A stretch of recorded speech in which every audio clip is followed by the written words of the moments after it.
Welcome to Taiwan Talks. I'm Ian Kavat. In the latest in a series of deepening provocations in the South China Sea, the Philippines is investigating local fishermen reports of Chinese fishermen using cyanide at Scarborough Shoal. We look at this and much more in today's show. Joining us today are Raymond Powell, Gordian Knot Center for National Security Innovation, SeaLight Director, Lai I-chung, Prospect Foundation President, and Alexander Huang, Kuomintang International Affairs Director and representative to the USA. A very warm welcome to everybody on the show today. Ray, let's start with you first. So cyanide fishing, it's not something new. It emerged in the 1960s because of the aquarium trade. Also, there's the live reef fish restaurants, largely in Hong Kong, China, Singapore, and so this was a big thing in the 1980s. But a spokesperson for the Philippines Fisheries Bureau says that the Chinese are doing this intentionally to damage the shoal and to ensure that the Philippine fishermen do not return to Scarborough Shoal. So how serious are these allegations?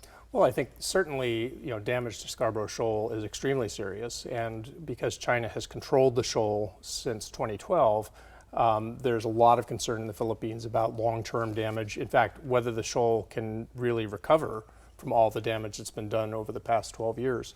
And it's not just cyanide use, it's destructive clam fishing or harvesting. It's the sort of the way that they do it, sucking up the sediment and then dumping it off into the shoal. And the Philippines is concerned about really all of the reefs and shoals that China has staged its fishing ships and its maritime militia throughout the West Philippine Sea. And there is also talk about building the case, which can be taken to international tribunal about environmental degradation. How successful do you think this could be if the Philippines could put together this case? Yeah, I mean, if it can establish the facts, and that is the difficult part here, right, and particularly when you talk about a place like Scarborough Shoal where they have no official access. China controls access to the shoal and obviously would not be cooperative with any kind of investigation. So that's probably the biggest challenge they would face. Let's talk about the recent 9-day, Alex, the recent 9-day patrol of Scarborough Shoal by the Philippine Coast Guard. They basically documented, 4 Chinese Coast Guard and 4 militia vessels which shadowed and blocked their Philippine vessels more than 40 times. Would you say that this behavior is becoming worse? Well, despite different claims or overlapping claims, I think both the Philippines and the Chinese are doing what they believe that within their own rights to defend or the waters that they claim. I believe that we can definitely see that the Chinese ship drivers are doing more actions that are more assertive and more dangerous to interdict the Filipino ships. But I have to say that with these kind of so-called dangerous encounters, do worries a lot of people in the neighborhood because it may be escalated if there were true collisions or people's lives that have been, harmed. I don't believe that the Chinese will back off. I think it's a kind of accumulated escalation because we can also claim that there are more activities on the part of the Philippines compared to 2 years ago. So the Chinese may say they react to what the Philippines are doing, but the Filipino, Navy or Coast Guard, based on their legal standpoint, they do believe that they have the rights to do more compared to what they did before. President Lai, but this is after a long series of let's call them clashes. There's been lasing, there's been water cannoning, there's been swarming, blocking, floating buoys put up there as barriers.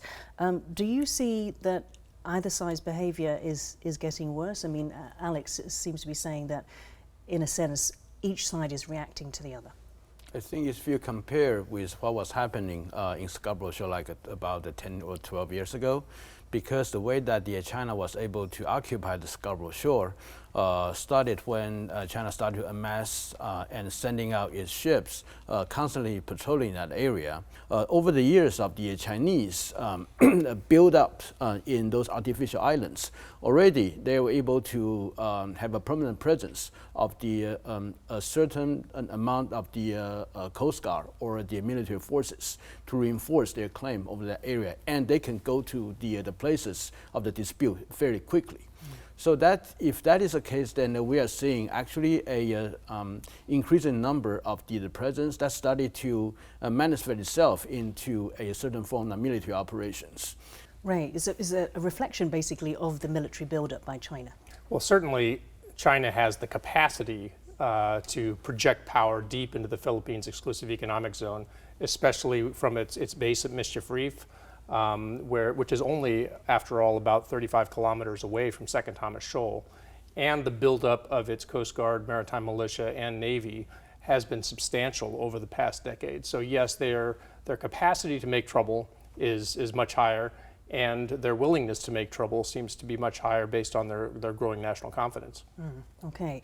Now, President Lai, let's take a look. There was, in terms of Chinese fishermen, another incident that has grabbed international headlines in which 2 Chinese fishermen died in waters around Jinmen. Let's take a look at this map. Taiwan-owned Jinmen lies 10 kilometers off the coast of China and 200 kilometers from Taiwan. President Lai, could you explain what happened in this incident? Basically, that is in the Kinmen, there's the so-called restricted zone, just right outside the islands, a certain area in the water that we forbids the Chinese ship from coming in. And then it just happened that suddenly there's a ship, in Chinese word that's called sanwu, which means that there is no registration, there's no name about the ship, and we do not know where that came from. Just entered that restricted zone, and our Coast Guard go out to try to expel them away. And then during the process, that dubious ship, it just flip over, and the 4 men on the ship, 2 of them, they drowned, and the other 2, they've been rescued. So that is how the incident happened.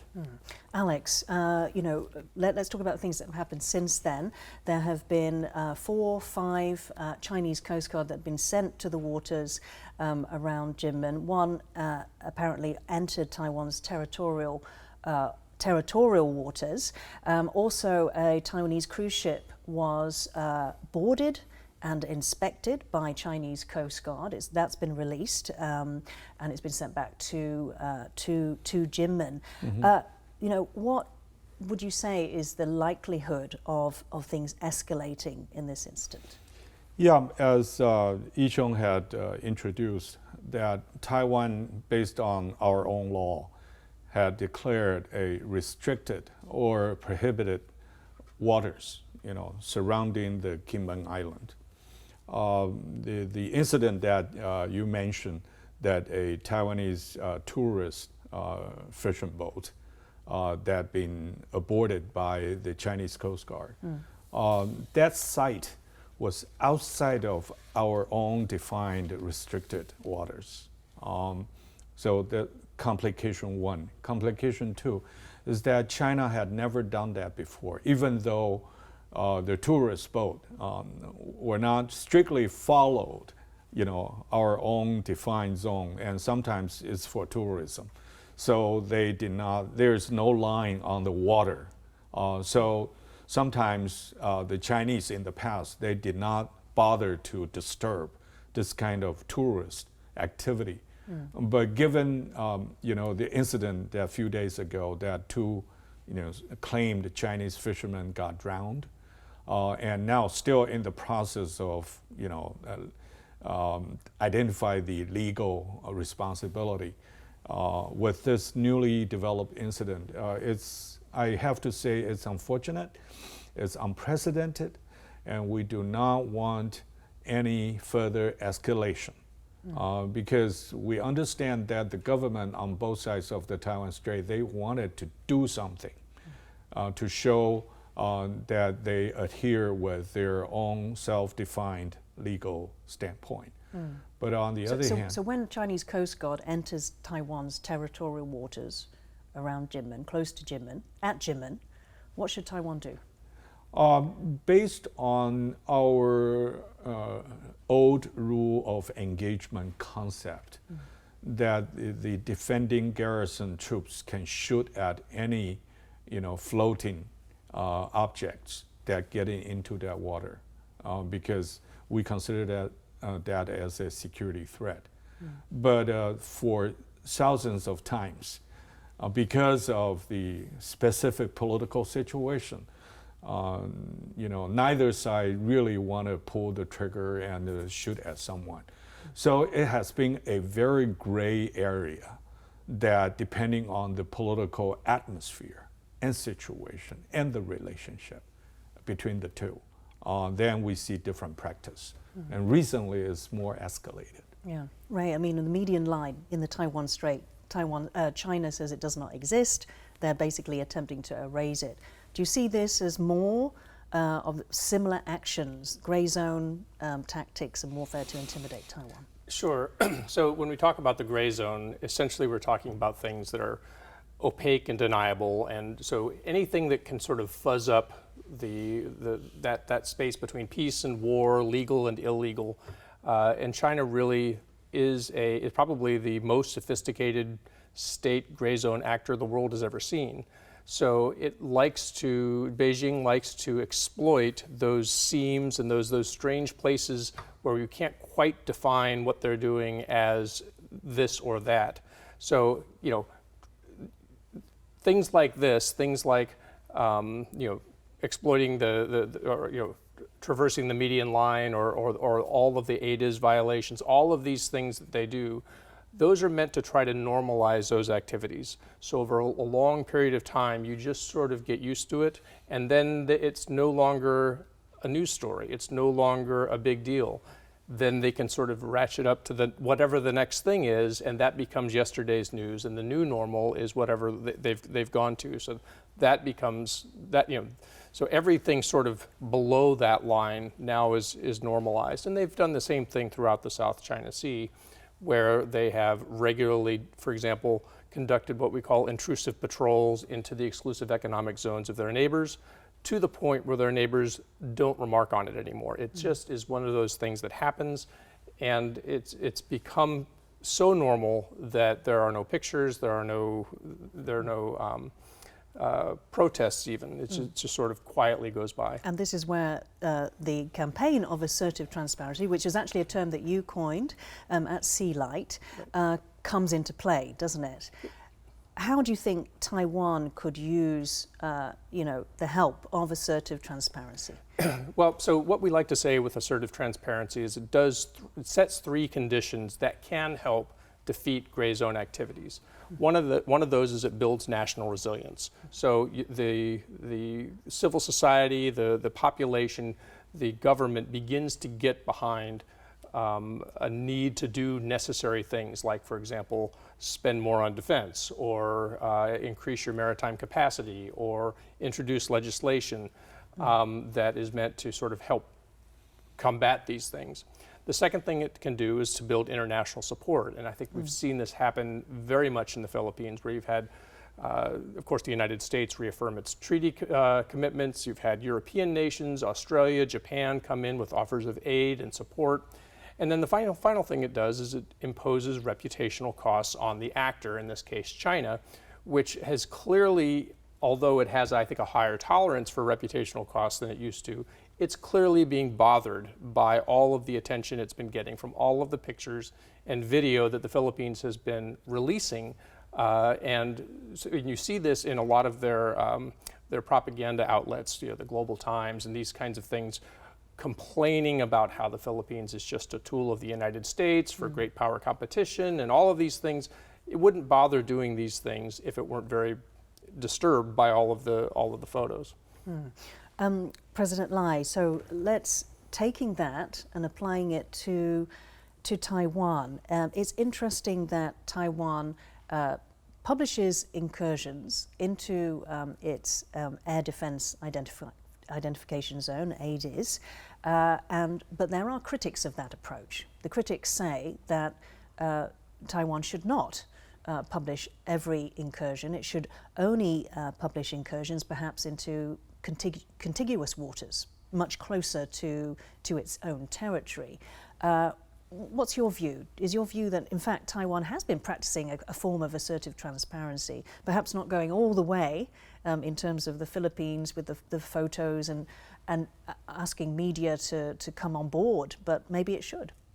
But I will say that the way why the Taiwan want to publicize those is because we want to remind everyone that there is a medium line that both sides respected in the past, and we just cannot just publicize anything just outside or close to the contiguous zone and the inward, because in that indicates that we probably would just normalize as Chinese about the erosion of the medium line across the Taiwan Strait, which will be greatly endanger our national security. So, Ray, it's kind of a way of stopping that encroachment from coming too close. Yeah, so what you're trying to do, and this comes back to national resilience, is you're trying to sort of interrupt that normalization that happens when you don't say anything, and again, imposing reputational cost to actually force that gray zone actor, force Beijing in this case, to recalculate, is what we're getting from this worth the penalties that we're paying on the international stage. Okay, and practically speaking, how would you say, because with the Philippines incidents, it's sea-based, the reporters and cameramen are invited onto the boats. In Taiwan, we're talking about, yes, we're talking about sea incursions, but also, the flights. Sure. So, one of the things that when you have an assertive transparency campaign, as they do, then you begin to, for example, there's lots that happens in the air that almost nobody sees except for the crews of the aircraft. So if you have unprofessional encounters with foreign fighters, if you have dangerous maneuvers, all of those things, the United States is starting to pursue a more assertive transparency kind of approach toward those things. Now it hasn't been quite as quick as the Philippines has been in releasing those things. It will often save them up and then sort of release them all at once. But I think we're starting to see other countries take notice and try to figure out whether this is something that can actually benefit them. And if you do see assertive transparency sort of adopted on a larger scale, beyond just the West Philippine Sea, beyond just the maritime domain, beyond just the Philippines, then a state actor like China would have to take a serious look and say, is this still serving our national interests? Okay, Alex, let's move on to China, which insists on calling Philippine movements within the Philippines exclusive economic zone. So this is under UNCLOS, the law of the sea. It calls those movements illegal. Just very recently, the Chinese Consul General Zhang Zun said that her country would never accept the Hague arbitral ruling, which basically said that China's claims within the 9 or 10- line are illegal. And they said that this ruling was null and void. Why does China say this? Well, it depends. China is a signatory of the United Nations Convention on Law of the Sea. But the definition of the 1982 UNCLOS give a difficult challenge to the Chinese traditional claim of historical waters within the 9- line in the South China Sea. So from the very beginning, when the Philippines started the case or brought the case to the Permanent Court of Arbitration in The Hague, China refused to participate in the entire process and deny any ruling or award that the court had decided.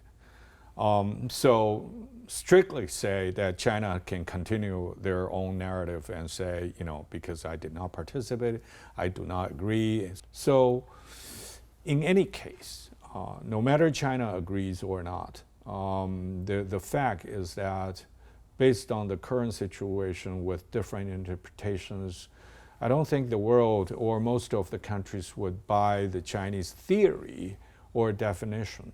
And Beijing needs to take that into serious consideration. What we have seen is that China maybe believe that the feast or the maritime power is justice. So they will just use the permanent presence of their maritime militia or coast guards to patrol the area that they claim. As long as China can do that, then that's a challenge to all the neighborhood.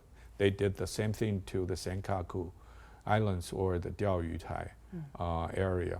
So I think it depends on the situation because currently Japan, Korea, and the Philippines are all lined up with the United States in a new born concept of coalition against the Chinese expansion.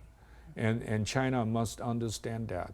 But the tug of war will continue as long as the claims are interpreted differently. So very finally, to wrap all of this up, let's talk about the Philippines' strategy of assertive transparency. You know, obviously the jury's still out on whether the Philippines will actually achieve its goal, which is basically the reduction of China's aggressions and deterring China from intimidation tactics. But Ray, and I would like to get your view as well as President Lai, what have you seen so far in terms of China's behavior changing?